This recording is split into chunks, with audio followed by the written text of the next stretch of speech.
Financial accounting के chapter साझेदारी firm का विघटन डिसोल्यूशन ऑफ पार्टनरशिप फर्म का वीडियो लेक्चर पार्ट 5 लेकर मैं doctor LN. Verma, faculty of commerce, शहीद राजीव पांडे गवर्नमेंट कॉलेज, भाटागांव, रायपुर उपस्थित हूँ। आज हम एक नए प्रकार के प्रश्न को हल करेंगे। लीजिए, प्रश्न है एक्स, वाई और जेड ये तीन पार्टनर हैं और उनका प्रॉफिट शेयरिंग रेशियो उनके पूंजी के अनुपात में है, जो कि 31 मार्च 2019 को एक्स का 15,000, वाई का 10,000 एंड जेड का 5,000 है।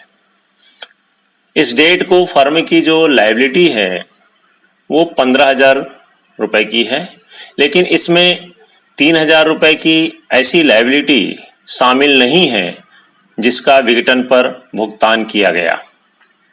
इसके अलावा फर्म ने जेड से 3,000 का एक लोन भी लिया है। ये पार्टनर्स 31 मार्च 2019 को फर्म विघटित करने का निर्णय लेते हैं और सभी संपत्तियों से 72,000 रियलाइज होता है। प्रश्न में निर्देश है कि आपको फर्म की पुस्तकें बंद करनी है। प्रश्न को देखें तो इसमें पूंजी, लायबिलिटी और लोन इसका तो उल्लेख है, संपत्ति से वसूली का भी उल्लेख है, एक ऐसे दायित्व का भी उल्लेख है जो पुस्तकों में नहीं है लेकिन जिसका भुगतान किया गया है। लेकिन कहीं भी फर्म की संपत्तियों की बुक वैल्यू का उल्लेख नहीं है और जब तक संपत्तियों की बुक वैल्यू हमें ज्ञात नहीं होगी तब तक हम आगे नहीं बढ़ सकते। इसलिए हमें सबसे पहले फर्म की 31 मार्च 2019 की डेट का एक बैलेंस शीट इन सूचनाओं के आधार पर बनाना होगा, जिससे फर्म की एसेट्स की बुक वैल्यू हम ज्ञात कर सकें। तो हमने एक बैलेंस शीट बनाई जिसमें प्रश्न की दी गई सूचनाओं से तीनों पार्टनर्स के कैपिटल अकाउंट को लायबिलिटीज साइड में लाया, जेड के लोन को लाया और सन्ड्री लायबिलिटीज जिसका उल्लेख था उसको लेके आया। तो लायबिलिटीज साइड का जो टोटल है वो 48,000 का हुआ। अकाउंटिंग इक्वेशन के हिसाब से लायबिलिटीज और एसेट्स इक्वल होती हैं। एसेट के संबंध में कोई सूचना नहीं है, तो लायबिलिटीज साइड का जो टोटल 48,000 है इसको ही हम एसेट साइड में बैलेंसिंग फिगर के रूप में लाते हैं और यही सन्ड्री एसेट्स की बुक वैल्यू होगी। तो इस प्रकार आपका बैलेंस शीट तैयार हो गया। अब जो 4 स्टेप्स हैं प्रश्न को हल करने के, उसके आधार पर इस प्रश्न को हल करते हैं।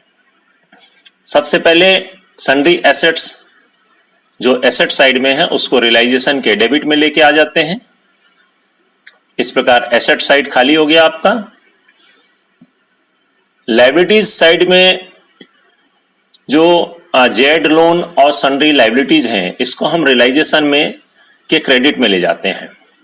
जेड का लोन अकाउंट अलग से नहीं खोलते, उसको हम रियलाइजेशन अकाउंट में ही ट्रांसफर कर देते हैं। थोड़ा सा प्रश्न का जो हल है वो संक्षिप्त हो जाएगा। तो जेड लोन और सन्ड्री लायबिलिटीज को हमने रियलाइजेशन के क्रेडिट में शिफ्ट किया। अब बचता है तीनों पार्टनर्स के कैपिटल, उसको कैपिटल अकाउंट में हमने ट्रांसफर कर दिया। इस प्रकार बैलेंस शीट के पूरे आइटम कहीं ना कहीं शिफ्ट हो गए हैं कैपिटल अकाउंट में और रियलाइजेशन अकाउंट में। यहां पर बैंक अकाउंट या कैश अकाउंट नहीं है तो हम बैंक अकाउंट रियलाइजेशन के समय खोलेंगे। दूसरा, इसमें जो संपत्तियों से 72,000 की वसूली का उल्लेख है, तो दूसरे स्टेप के आधार पर हम रियलाइजेशन के क्रेडिट में बैंक अकाउंट खोलकर 72,000 संपत्तियों से वसूली करते हैं और इसका प्रभाव पड़ेगा बैंक अकाउंट के डेबिट में, रियलाइजेशन अकाउंट 72,000। इसी प्रकार जो भुगतान है, लायबिलिटी का 15,000 का तो भुगतान है, उसके अलावा 3,000 की ऐसी लायबिलिटी का भी भुगतान है जो पुस्तकों में नहीं थी। और जेड का लोन अकाउंट, ये तीनों का हम भुगतान करते हैं रियलाइजेशन अकाउंट के डेबिट में बैंक अकाउंट के अंतर्गत। जेड लोन 3000, सन्ड्री लायबिलिटीज 15,000 और जो कंटीजेंट लायबिलिटी है जिसका उल्लेख पुस्तकों में नहीं है उसका भी भुगतान किया गया है, तो उसका भी उल्लेख यहाँ करते हैं। तो इस प्रकार 21,000 का भुगतान हमने रियलाइजेशन के डेबिट में किया।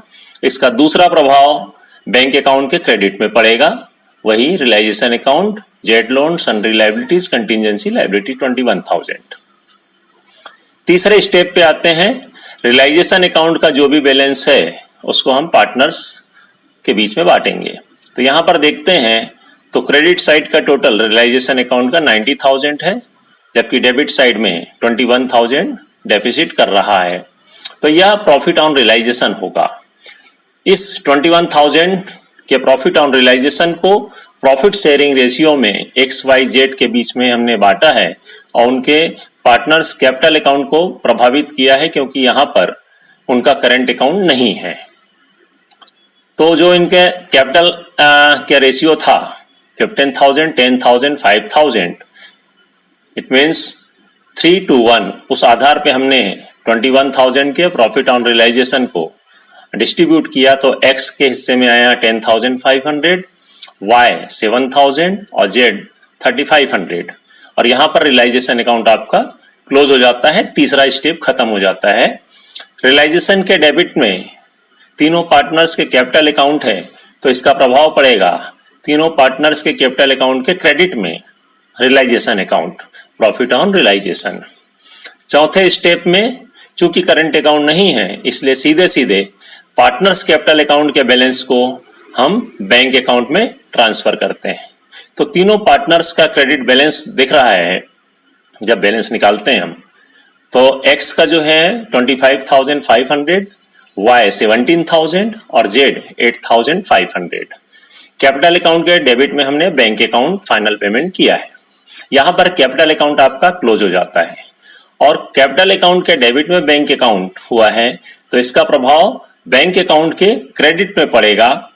वहां पर partners capital account final payment आ गया।